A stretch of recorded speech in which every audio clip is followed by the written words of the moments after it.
আসসালামু আলাইকুম, কেমন আছেন সবাই? আজকাল নতুন আরেকটা ভিডিও নিয়ে চলে আসলাম আপনাদের সাথে শেয়ার করার জন্য।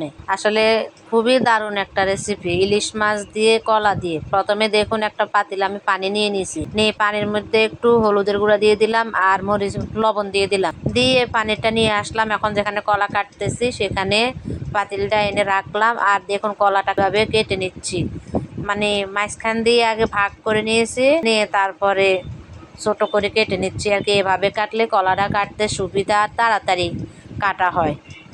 দেখুন কলাটাকে আমি দুই ভাগ করে কেটে পানিতে ভিজিয়ে রাখছি। আসলে কলা এভাবে কেটে যদি হলুদ আর লবণের পানিতে ভিজিয়ে রাখে, ধোয়ার পরে একদম সাদা বকবকে হয়ে যায়, খুবই সুন্দর হয়ে, মানে কলাটার মধ্যে আর কোনো কালশিরা ভাব আসে না। দেখুন কত সুন্দর হয়ে গেছে, কলার মধ্যে একটু কোনো কালো ভাব। যা হোক, কলা কাইটে কুটে ধুয়ে নিয়েছি। এবার দুইটা ইলিশ মাছ নিয়ে নিলাম। আসলে আমি অতটা মাছ কিন্তু খাই না, আমার কোনো মাছই পছন্দ না। ছোটোকাল থেকে আমাদের ইলিশ মাছটাই বেশিরভাগ খাওয়া হতো, কারণ আমার আব্বা বিদেশ থাকতো। আমার এক মামা ছিল, ওই মামা বাজার যখন করতো তখন খুবই বড় বড় ইলিশ মাছ নিয়ে আসতো। ওই ইলিশ মাছের পেটের ভিতরে এত বড় বড় ডিম দেখে খুবই ভালো লাগতো, কিন্তু কাটা বাছার জ্বালাতে খাইতে চাইতাম না। মা বেছে খাওয়া দিত বা ফেরি থেকে মাছ দিত, তখন একটু খাইতাম। কালকে শুধু আমার স্বামীকে একবার বলেছি, ফেসবুক খুললেই শুধু ইলিশ মাছের রেসিপি দেখতে পাচ্ছি, ইলিশ মাছ নিয়ে এসো তো। আমি খাই বা না খাই, তোমরা তো পছন্দ করো, তোমাদেরকে খাওয়াবো, তোমাদের সাথে সাথে আমিও একটু ঝোল খেতে পারবো।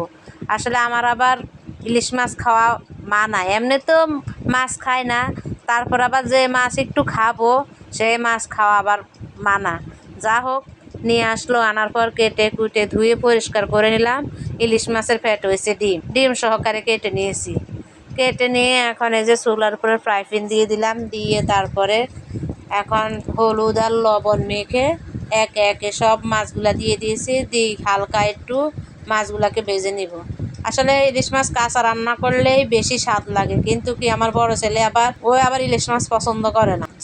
যে কোনো মাছই রান্না করি ওকে ভেজে দিতে হবে, তারপর যদি একটু খায়।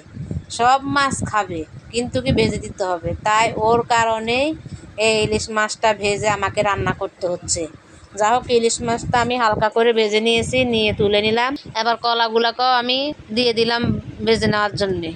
কলাগুলাকে আমি আগে কিন্তু লবণ হলুদ দিই নাই, চুলার উপরে দিয়ে তারপর হলদি লবণ দিয়েছি, দিয়ে এখন লাইড়ে চাইড়ে একটু মানে কলাটাকেও হালকাভাবে ভেজে নিব।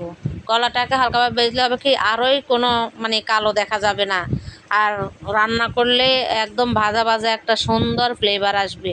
এই কারণে কলাটাকেও ভেজে নিয়েছি। কলাটাকে ভেজে চুলার উপর থেকে নামিয়ে নিলাম, নিয়ে আর একটা ফ্রাই প্যান বসিয়ে দিলাম, দিয়ে তেল দিয়ে দিলাম। তেলটা যখন গরম হয়েছে তখন আমি পেঁয়াজ বাটা, কাঁচামরিচ বাটা, রসুন বাটা দিয়ে দিয়েছি, দিয়ে এখন এই যে নাড়াচাড়া করে নিচ্ছি।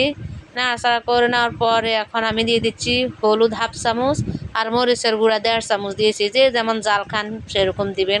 ইলিশ মাছের মধ্যে আসলে বেশি ঝালও ভালো লাগে না, কম ঝালও ভালো লাগে না, মিডিয়াম থাকলেই ভালো লাগে ঝালটা। তারপরে স্বাদ মতন লবণ দিয়ে একটু পানি দিয়ে দিলাম, পানিটা দিয়ে একটু কষিয়ে নিয়েছি ভালোভাবে। মশলাকে একটু ভালোভাবে একটু কষিয়ে নিলে কিন্তু তরকারির স্বাদ ভালো লাগে। তারপরে যখন মশলাটা কষানো হয়ে গেছে, ভাজা কলাগুলা দিয়ে দিলাম, ভাজা কলাগুলা দিয়ে একটু ভালোভাবে নাড়াচাড়া করে নিলাম, নিয়ে আবার ওই একটু যে ফ্রাই প্যানে মাছ ভাজি করেছি ওই ফ্রাই প্যান দিয়ে একটু পানি দিয়ে দিয়েছি, দিয়ে এখন একটু আবার নাড়াচাড়া করে নিচ্ছি। আমি এখন কোনো ঢাকনা দিব না, ঢাকনা দিলে কলা বেশি সিদ্ধ হয়ে যাবে, তাই ঢাকনা না দিয়েই আমি একদম পানিটুকু শুকিয়ে নিয়েছি নাড়াচাড়া করতে করতে। আমার কলা থেকে পানি একদম শুকিয়ে তেল উঠে আসছে যখন, তখন আমি একদম ঝোলের জন্য পানি দিয়ে দিছি।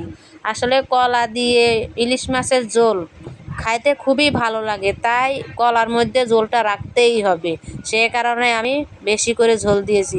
আর আমার স্বামী তো কলার মধ্যে ঝোল রাখাটাই পছন্দ করে, ওর জন্যে বিশেষ করে বেশি ঝোল রাখা। তারপরে অল্প একটু জিরা আর 2টা গোলমরিচ বাইটে দিয়ে ভালো করে মিশিয়ে নাড়াচাড়া করে নিয়েছি, নিয়ে ঢাকনা দিয়ে দিলাম, দিয়ে আবার ঢাকনাটা তুলে একটু ধনিয়া দিয়ে দিলাম, ধনিয়া কুচি দিয়ে তারপরে ঢাকনা দিয়ে আবার 2-3 মিনিট দিলাম। হয়ে গেল আমার ইলিশ মাছ দিয়ে কলার ঝোল। কেমন লাগলো? যদি রেসিপিটা ভালো লাগে থাকে অবশ্যই লাইক কমেন্ট শেয়ার করবেন। ভিডিওটি পর্যন্ত, আল্লাহ হাফেজ।